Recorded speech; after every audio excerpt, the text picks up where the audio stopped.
Hello YouTube, welcome to day 191. In case you're wondering about the constant changes of scenery whenever I try to do a one-on-one, it's because I no longer have a car, so we don't have a place to actually record these, so I'm just trying out a bunch of places. Anyhow, today, try not to get fully into the camera. Today, what are we talking about? Star Wars, The Mandalorians. And a little bit about them from Legends continuity and kind of comparing how they now look. So for Legends, for canon, I have no idea how the Mandalorian ideas were started, but in Legends, the original Mandalorians were not humans. They actually don't even exist, I believe, in Star Wars anymore.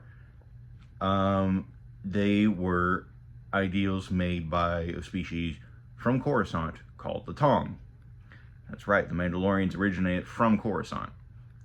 I believe this was the point in which they were starting to do space travel. At least enough to where that if you got exiled off the planet, it was more or less considered a death sentence.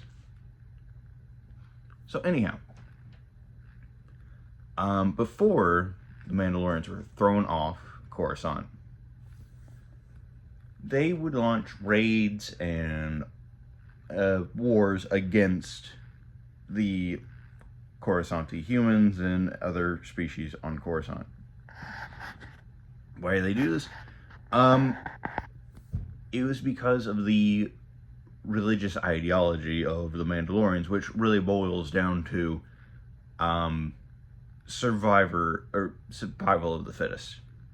If you are strong, you should show your strength. That is how the original Mandalorians, at least from all the videos and lore dives that I have ever done, digged into, Mandalorians do not care really who you are as long as you're strong. If you're strong and you are honorable, that's another portion of it, and their honor codes are a little weird.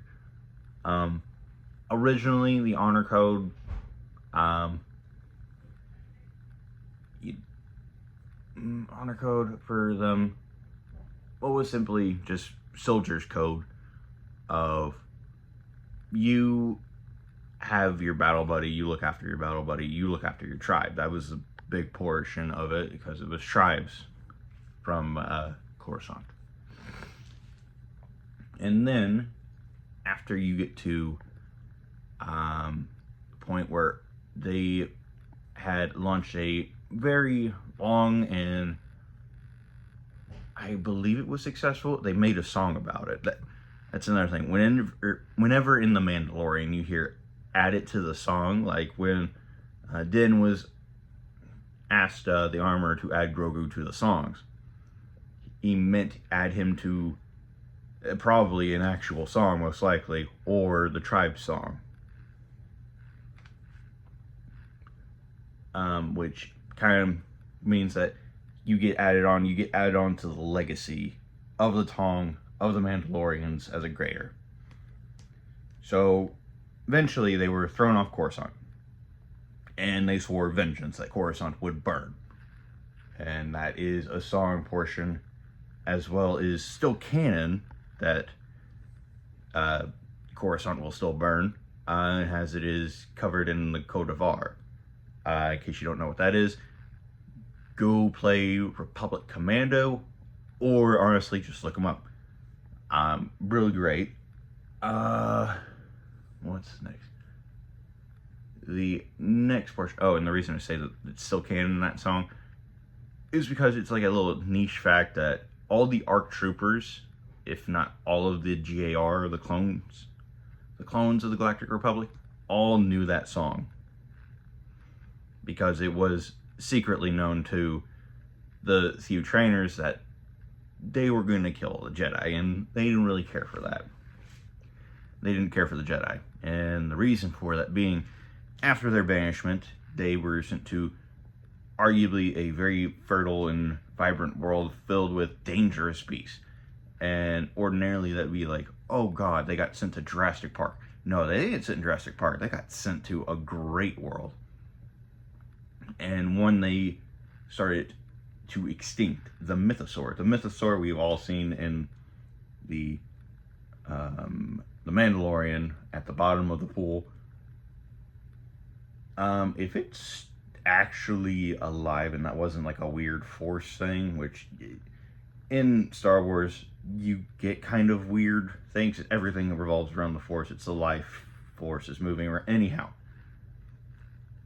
that thing being there is an extremely like lore changing, because originally mythosaurs were, I believe, completely dead in Legends at this point. They were gone. All you had left were the skulls, the armor, and the weapons that the Mandalorians of the Tong would make from them. And then, when they finally got done with that, they were given another boon.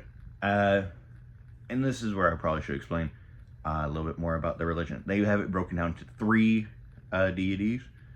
I can't remember all 3 of them. I know one is stagnation and not survival of this. It is just you're not trying to challenge or push yourself. That is the evil one. The other 2 are honor, chivalry, and strength and survival and challenge. Essentially, that's what the other 2 are. And whenever they got to Concordia, the moon, where they found Beskar, and they started to shape it into Beskar armor, they again saw that as like a boon from their gods. Like, okay, so they sent us here, they gave us a planet, we challenged ourselves, we conquered it. They honestly did. And then they found Concordia, found the Beskar, lightsaber resistant material, and also super good. Again, it's generally everything. So they started using that. And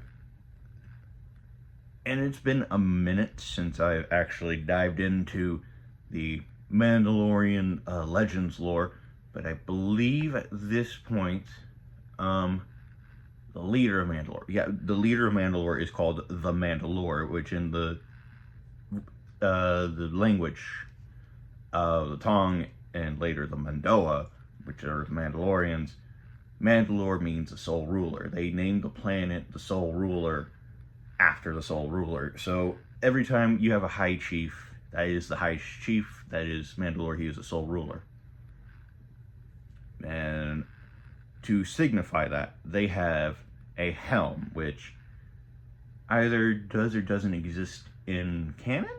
It is really weird, because I tried to keep up with it for a while when Mandalorian was coming out and seeing like what was still there and what was still not. But the Mandalorians, originally to signify that you were the leader, you had the helm of Mandalore.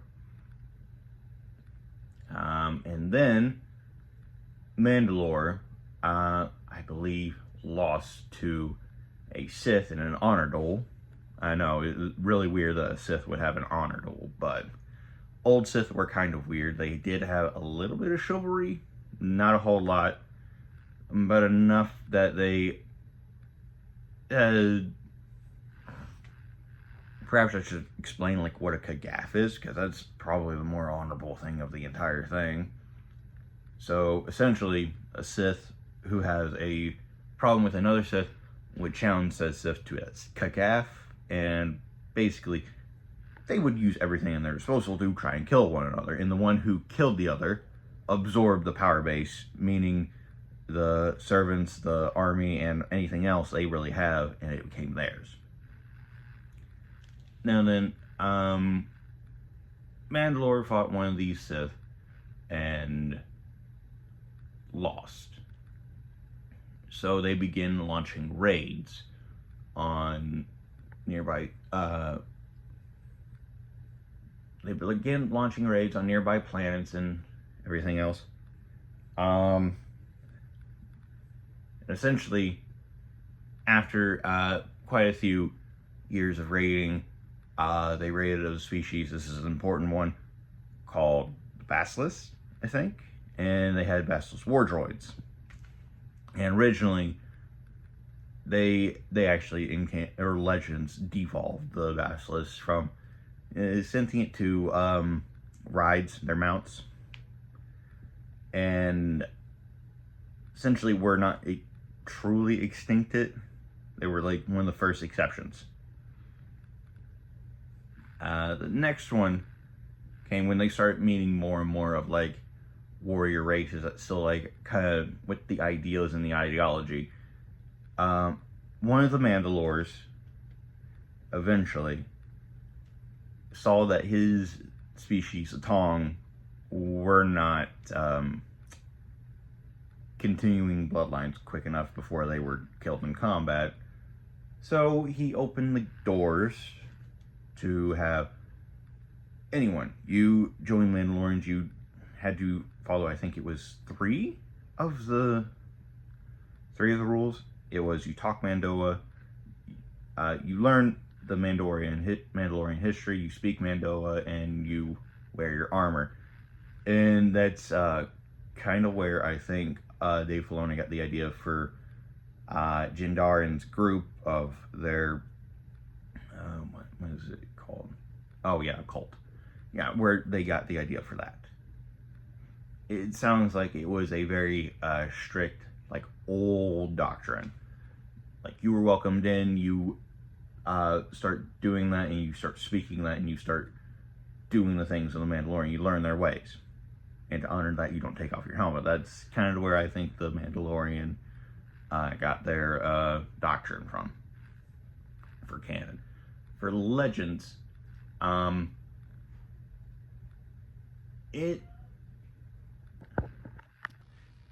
so that's where I think that they got that. The next thing that would happen would be it would carry through the galaxy like wildfire. It very quickly became, in a lot of them, the new Mandalorians were humans because that's one of the more dominant races in the Star Wars galaxy. Not to say that that wasn't the only one. You do get people like Dirge. Dirge, his entire race used to be Mandalorian. Fun fact, in the Star Wars Clone Wars like season finale, what they put Maul in, that's one of the cases you couldn't kill people like Dirge. If you don't know who Dirge is, honestly, it's worth a Google. Dirge in Star Wars, because you can't kill them. If you cut them up, they grow their limbs back. If you fill them full of holes, they repair themselves. If you do any sort of damage, they will always come back. And when they come back, they're not very happy. So, one day they got declared, like, I guess heretics or just like extreme enemies. Then the Mandalorians started putting Dirge's entire race into those coffins, burying them on, I think it was Mandalore, so somewhere underneath the ground. There are a bunch of pissed off immortal creatures. If it's not underneath Mandalore, then it's somewhere else. Anyhow, back to the Mandalorian crusades, because that's where it boils down into. It's a crusade across the entire galaxy. At this point in time, they were starting to cut off like Republic worlds, making a bit of a barrier between shipping routes, where the only people brave enough or dumb enough were smugglers. There is a famous smuggler who broke through the Mandalorian blockade. That's what they are. Broke through the Mandalorian blockade and got a medal or something. Anyhow, after this, because of the cruelty, because let's face it, when you have a society of nothing but warriors that are obsessed with survival of the fittest, you get some cruelty, and it's just part of the territory. So, they did was the Jedi Order sent out not a full detachment because they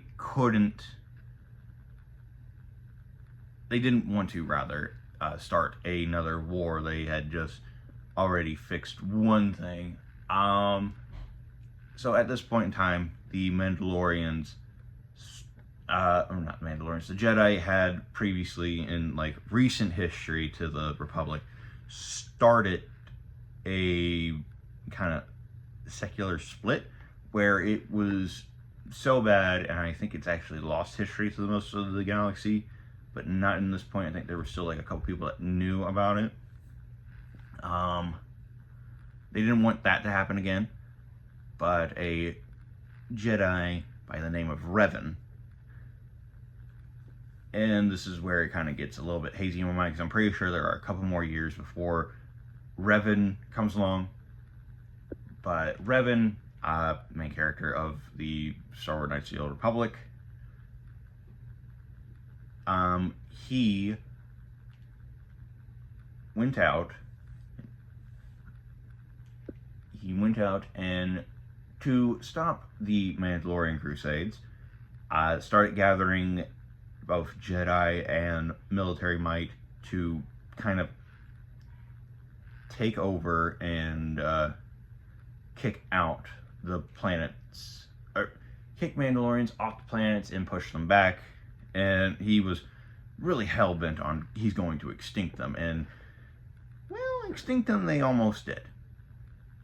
Anyhow, Revan eventually pushes them back to such a point. Revan falls to the dark side because he met the Sith Emperor, and him and his one buddy Malik activated that weapon that you see in Star Wars Rebels, the Malachor. That's where Revan kind of becomes more canon and not.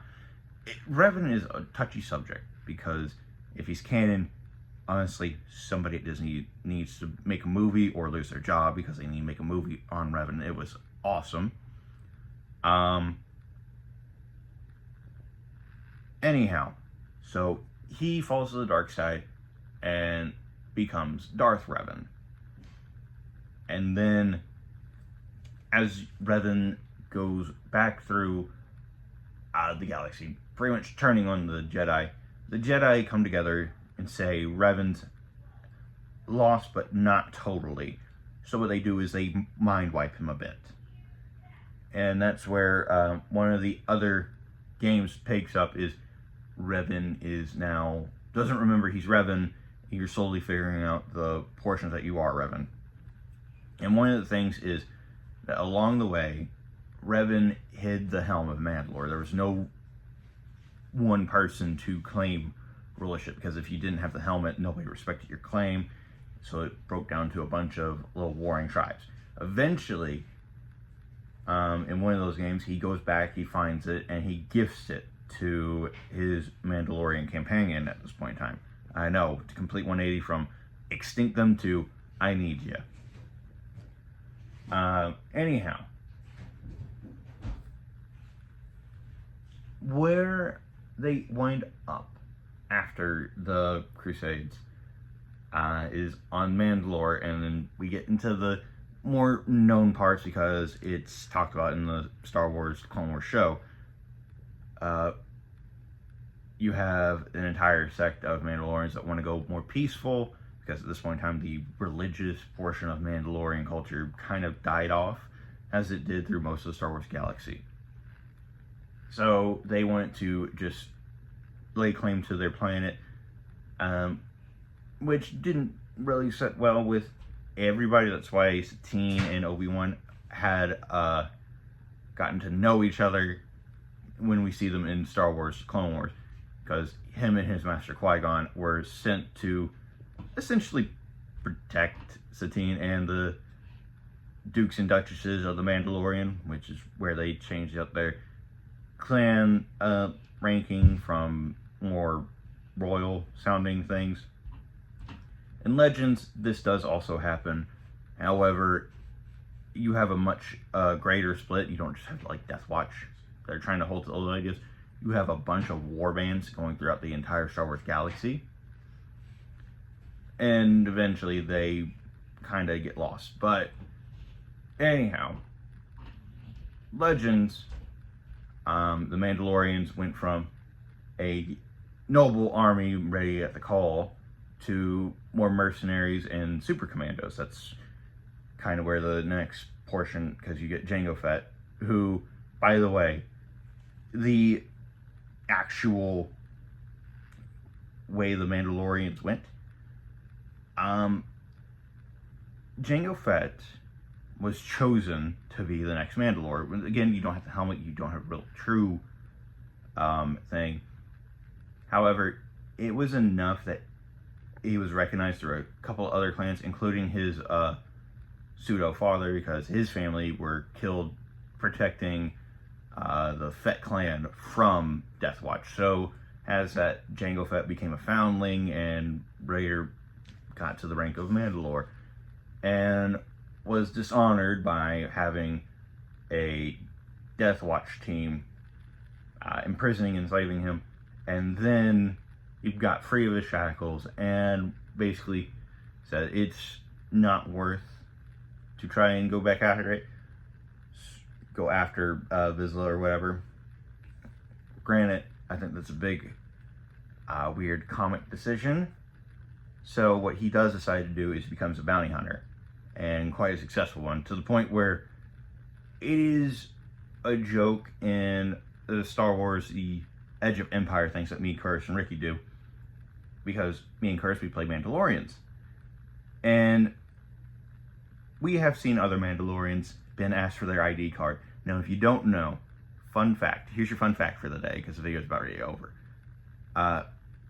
Jango Fett, if you ever asked him for his ID, or like to remove his helmet and present identification, he would beat the absolute dog water out of you, or he would just like straight up just shoot you, not ask questions, and just move on with his day.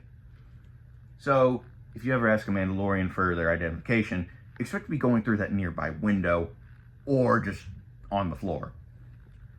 Anyhow, hope you all enjoyed. Talk to you all later. Bye.